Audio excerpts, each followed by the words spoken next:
Yo, what is up guys? Delboy here, aka Blue Collar Sports TV. Hopefully you guys are doing well. If you're new here, smash that like, hit subscribe, all of that good stuff. So, I wanted to pose a question to you guys. Is Oleksandr Usyk versus Dereck Chisora really pay-per-view worthy in 2020? Especially given the current circumstances in which we find ourselves in now. Now, if you think it is pay-per-view worthy, I'm not here to shame you. Ultimately, this sort of question, people are going to have different answers. What's pay-per-view worthy to one person isn't to the next person. It is what it is. There's no right or wrong answer in my opinion. But I'm really going to just lay my case out there and just share my opinions on whether I think it is or not. I've got to be honest. I'm not really convinced that this fight is pay-per-view worthy. I have to say, I think this sort of headline fight requires a really strong undercard to make it pay-per-view worthy. I mean, let's look at the bookies' odds. Oleksandr Usyk is a resounding favourite going into this fight. This fight is not being billed as a 50-50 or anything of the sort. Essentially, this fight is billed as Oleksandr Usyk's first test in the heavyweight division. It's not being billed as a 50-50, it's not a world title fight. No, this fight essentially and realistically is being labelled a measuring stick for Oleksandr Usyk at heavyweight. Is a fight which is essentially a measuring stick good enough to be headlining pay-per-view in 2020, especially given the current circumstances? I don't think it is. I think this sort of fight requires a really strong undercard, involving fights that are 50-50 and involving fighters that are, relatively well known and who have competed at a good level. I was hearing rumours about John Ryder versus David Lemieux being on the White Povetkin 2 undercard. That's a great undercard fight in my opinion. I think this card between Usyk and Chisora needs 2 or 3 of those fights on the undercard to make it stacked and really worth my while. I mean, Dereck Chisora, yeah, the guy's strong, the guy's tough, he's durable, he comes to fight, but the guy ultimately is a perennial loser at world level. And this guy's headlining yet another pay-per-view. I mean, if you told me after Dereck lost to Ajit Kabayel in 2017, where he stunk the joint out, if you told me then, in a couple of years, this guy's going to be headlining not 1, but 2 pay-per-views, I would have called you crazy. And he's been on other pay-per-view undercards in the meantime as well. I mean, I keep on hearing that British boxing is booming right now from a lot of people, especially in the States. If that's the case, if British boxing was really booming, how comes back in the day we was getting the likes of Lucien Butte versus Carl Froch on regular Sky? If boxing was in such a good state in the UK, then we would be getting much better quality Sky Fight Nights on regular Sky than we're getting. And don't tell me about the pandemic. The regular Sky shows before the pandemic were not good enough. I'm talking about the likes of Brook versus DeLuca and fights like that. There were numerous headline fights along that level, headlining Saturday Fight Nights on Sky. If the sport has really grown since 2012, when Froch fought Butte on regular Sky, why are we not getting quality fight nights on regular Sky? If British boxing was that much stronger, why has the quality gone down?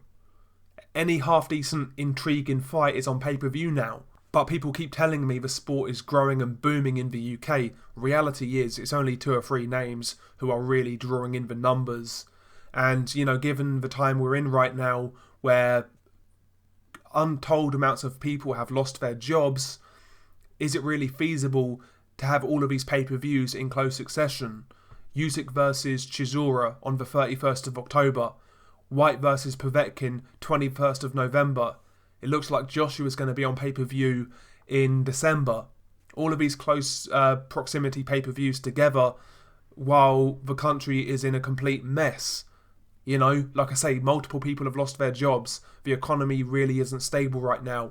I mean, we've heard reports of White versus Povetkin doing pretty badly on pay-per-view, and I think that should be signs enough that people are struggling right now, yet here we have 3 pay-per-views in a row. I don't mind Povetkin White 2 being pay-per-view, to be honest, and obviously Joshua being on pay-per-view, it is what it is. But Usyk versus Chisora, really?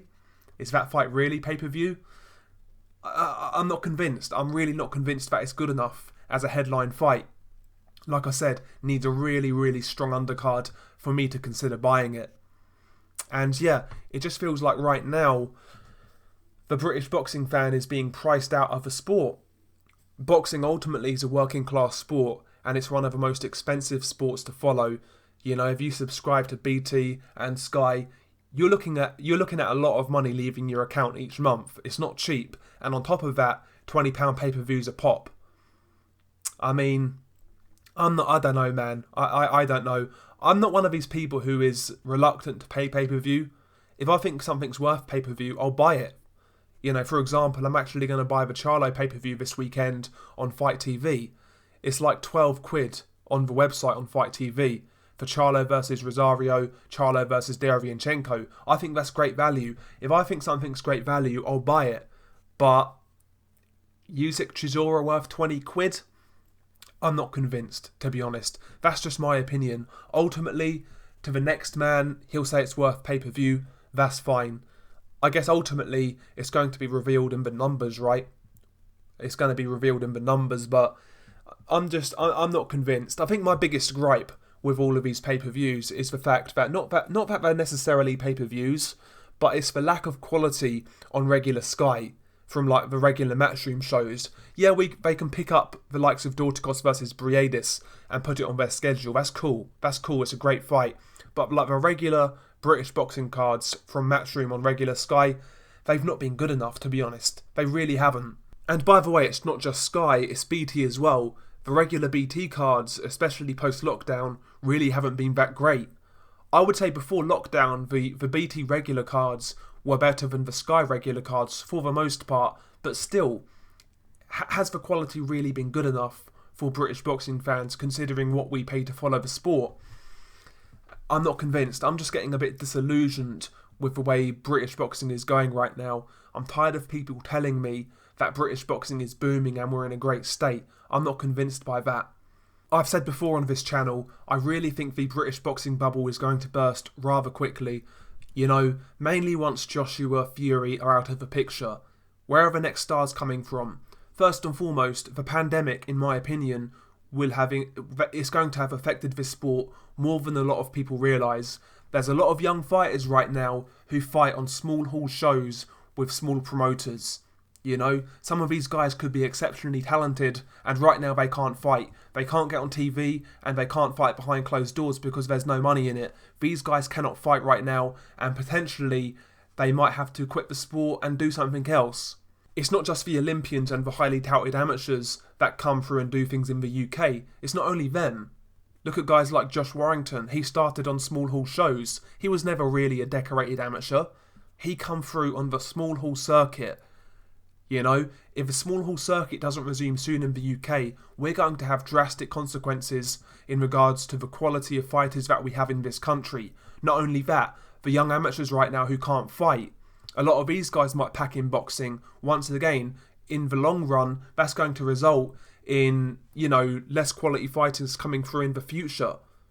British boxing is being held together by 2 or 3 names. It's just that simple.